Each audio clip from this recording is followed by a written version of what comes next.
meut sur la terre. Donc les poissons de la mer, y compris les grands monstres marins. Amen. Et tous les animaux qui se meuvent sur la terre. On a vu ces deux bêtes qui sortent de l'Apocalypse. La bête qui sort de la mer et la bête qui sort de la terre. La bête qui sort de la mer qui est l'antichrist dans la société et la bête qui sort de la terre qui est l'antichrist dans l'église, de faux prophètes qui a les deux comme. Alléluia. Donc, assujettis sur la, parce que ce sont ceux-là qui envoient des serviteurs pour aller contre les intérêts de Dieu. Alléluia. Et pour que Adam puisse vaincre ces bêtes-là, Dieu leur a donné une eau qui coulait dans le jardin. Cette eau-là, c'est le symbole de la parole vivifiante de Dieu. C'est avec cette eau-là que Adam devait vaincre, en fait, ces bêtes-là. Amen. Et nous aussi, en Christ, nous avons une eau. Alléluia. Que nous utilisons aujourd'hui pour vaincre ces bêtes-là. Alléluia. Regardez bien. Donc, soyez féconds, multipliez et remplissez la terre et la sujettissez. Et dominez sur les poissons de la mer, sur les oiseaux du ciel et sur tout animal qui se meut sur la terre. Donc, quand Dieu nous utilise comme représentants, il nous donne les moyens. Non seulement il nous bénit, il nous donne l'esprit, mais il nous donne les moyens. Donc, il a donné l'eau à Adam. Dans Genèse chapitre 1. Regardez bien, Genèse chapitre 1.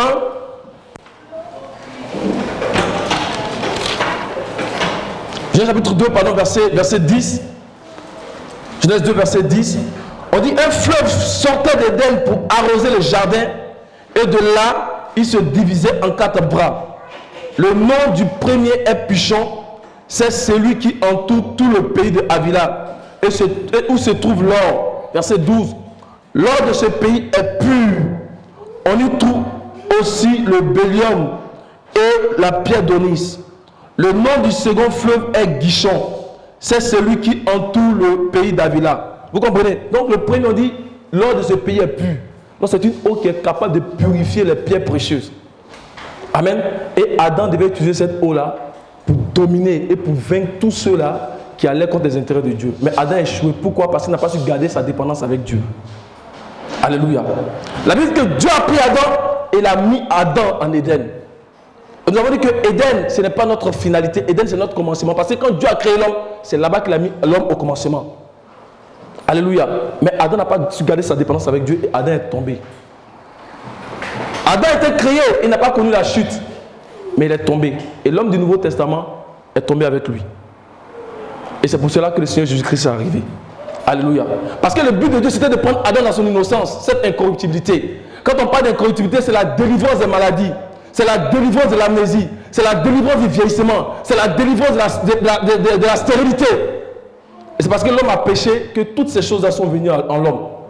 Donc Adam avait cette incorruptibilité. C'est pourquoi quand l'apôtre parle dans 1 Corinthiens 15, il dit on va d'abord revêtir quoi? L'incorruptibilité et après l'immortalité. Il faut que Dieu nous prenne de notre chaos pour nous amener à l'état d'Adam d'abord. Est-ce que vous comprenez? Parce qu'Adam a chuté. Et après de là maintenant, il nous prend pour nous amener à la nature vivifiante de Christ. Amen. Amen. Et c'est le travail qu'il est en train de faire. Adam est tombé. Il devait cultiver les arbres du jardin. Quand on dit cultiver, ce n'est pas pour cultiver seulement avec la daba. Non, il y a un mystère dedans. Cultiver, c'est de prendre tous les arbres du jardin et les conduire à être semblables à l'arbre de la vie.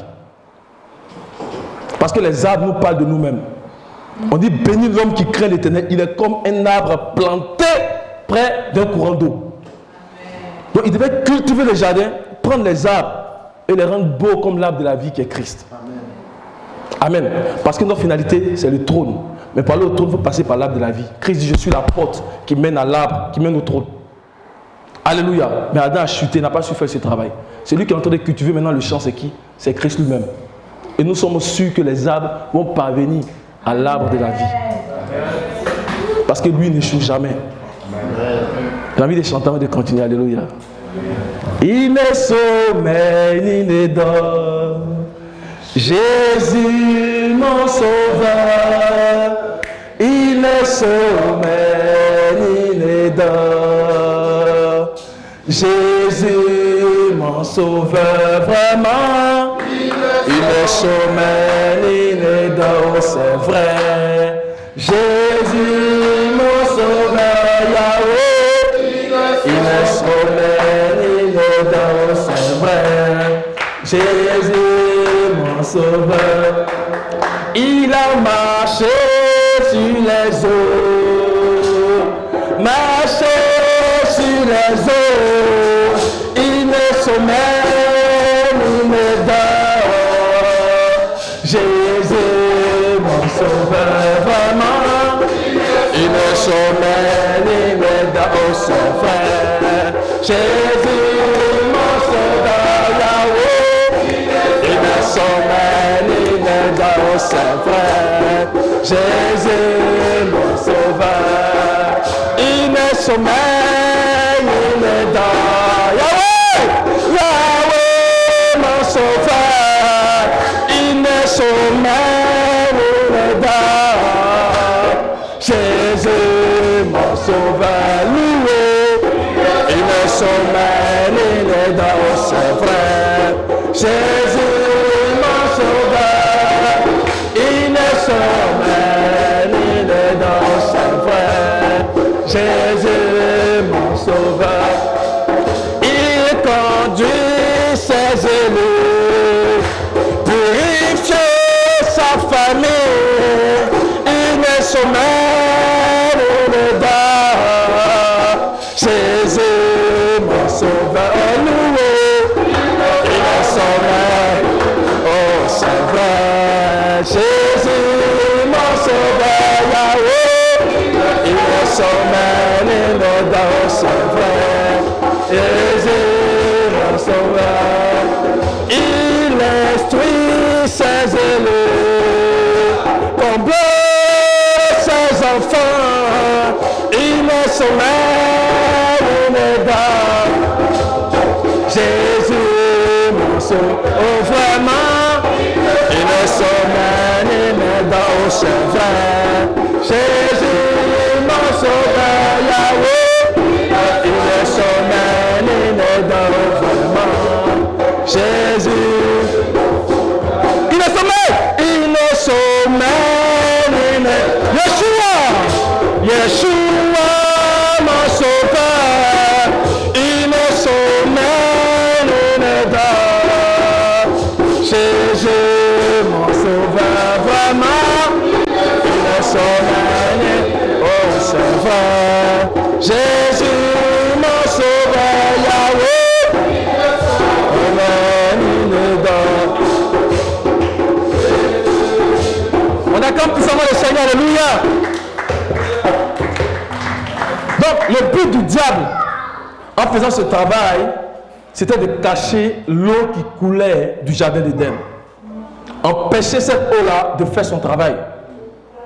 Alléluia. C'est d'empêcher cette eau-là de faire son travail. Amen. L'arbre de la connaissance du bien et du mal, c'est qui? C'est le diable lui-même. Alléluia.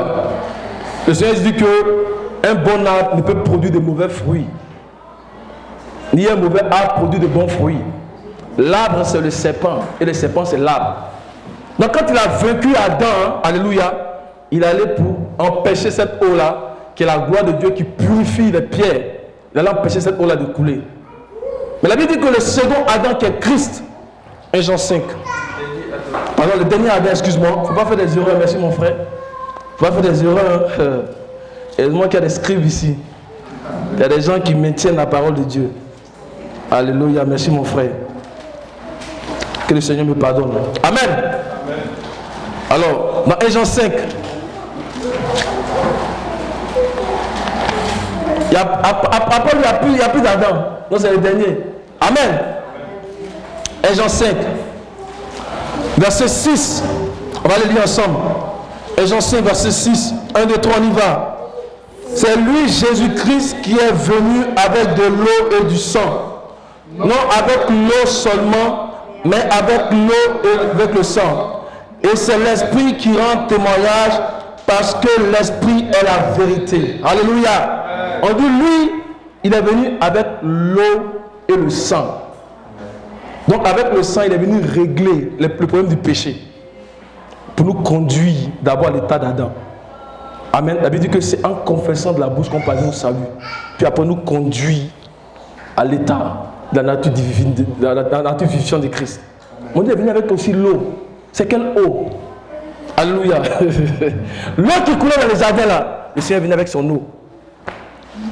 Amen. Mais avant ça, il a déraciné l'arbre qui était dans le jardin d'Éden. Ce arbre qui empêchait l'eau de couler, le Seigneur l'a déraciné. La Bible dit qu'il a effacé l'acte dont les ordonnances sont condamnées. Et il a cloué à la croix en triomphant de cet arbre-là. Alléluia. Donc il a arraché cet arbre-là et l'eau est en train de couler. L'eau est en train de couler. L'eau est en train de couler et les pierres sont en train d'être purifiées. Alléluia. Alléluia. On va aller maintenant, on va regarder ça assez rapidement. Dans Jean chapitre 7. Allons d'abord dans Jean chapitre 4 avec la femme samaritaine. On va voir qu'il est venu vraiment avec l'eau. L'apôtre Jean dit quelque part qu'il est venu avec la grâce et la vérité. Parce que cette eau-là, il y a la vérité dedans. Alléluia. Jean chapitre 4.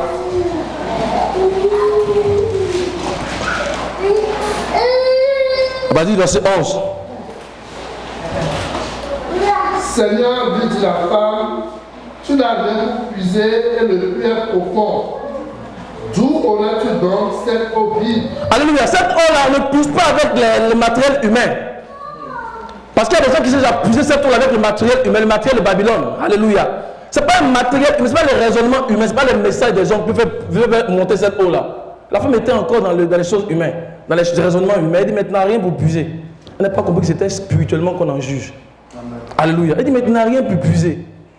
Alléluia. Si elle savait comment est-ce que son puits là, qu'il était lui-même le puits. Amen. On va continuer. Continue mon frère. Verset 12. Est-il plus grand que notre père Jacob qui nous a donné ce puits et qui en a bu lui-même ainsi que ses fils et ses troupeaux? Jésus lui répondit, quiconque boit de cette eau aura encore soif.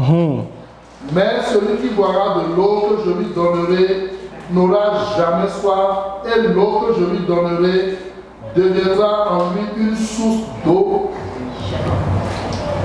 qui jaillira jusqu'à la vie éternelle. Amen. L'eau que je lui donnerai, qui est la vie en lui.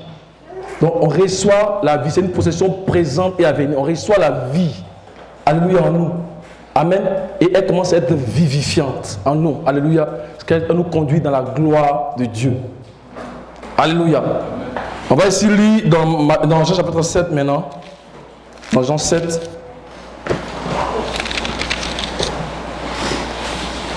Nathan veut prêcher déjà. C'est une bonne chose. Amen.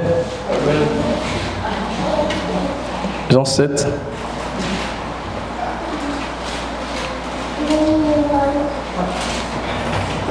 À partir du verset 37. Le dernier jour, le grand jour de la fête, Jésus se tenant debout s'écria, si quelqu'un a soif, qu'il vienne à moi et qu'il boive. Celui qui croit en moi, des fleuves d'eau vive couleront de son sein, comme dit l'Écriture. Il dit cela de l'Esprit que devaient recevoir ceux qui croiraient en lui.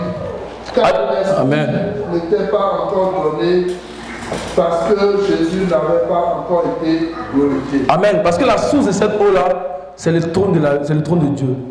L'eau coule depuis en fait l'arbre de la vie qu'elle est dans le jardin d'Éden. Alléluia. On va lire également le psaume 36, verset 8 à 9. Psaume 36, verset 8 à 9. Donc quand le Seigneur nous a choisis, il ne nous laisse pas orphelins. Il nous donne une eau. Mes frères et sœurs, devant les tribulations, c'est avec cette eau-là qu'on doit combattre. C'est pourquoi nous devons être connectés à cette eau. Alléluia. Psaume 36, verset 8 à 9. Combien précieuse ta bonté, ô Dieu! À l'ombre de tes ailes, les fils de l'homme cherchent un refuge. Ils se rassasient de l'abondance de ta maison et tu les abreuves au torrent de tes délices. Alléluia! Dieu nous donne un torrent. Il a dit que ce torrent va nous apporter la joie, la paix dans la famille. Ça va nous apporter la vie de Dieu. Alléluia. Ésaïe 43. Ésaïe 43, à partir du verset 19.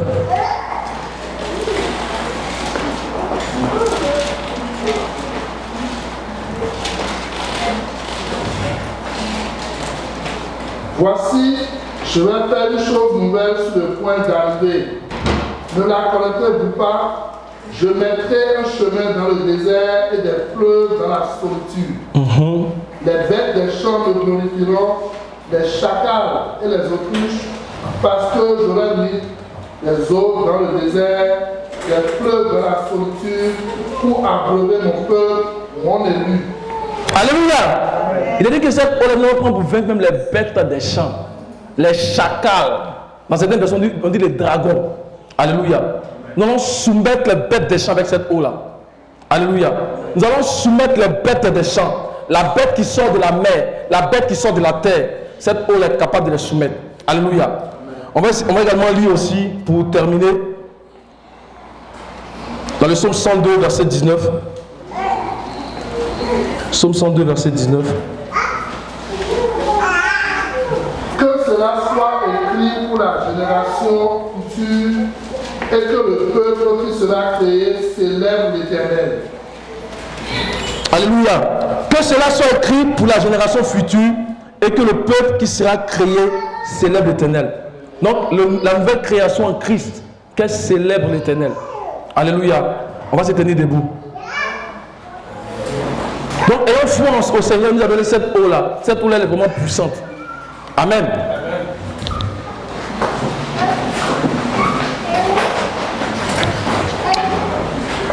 El Shaddai.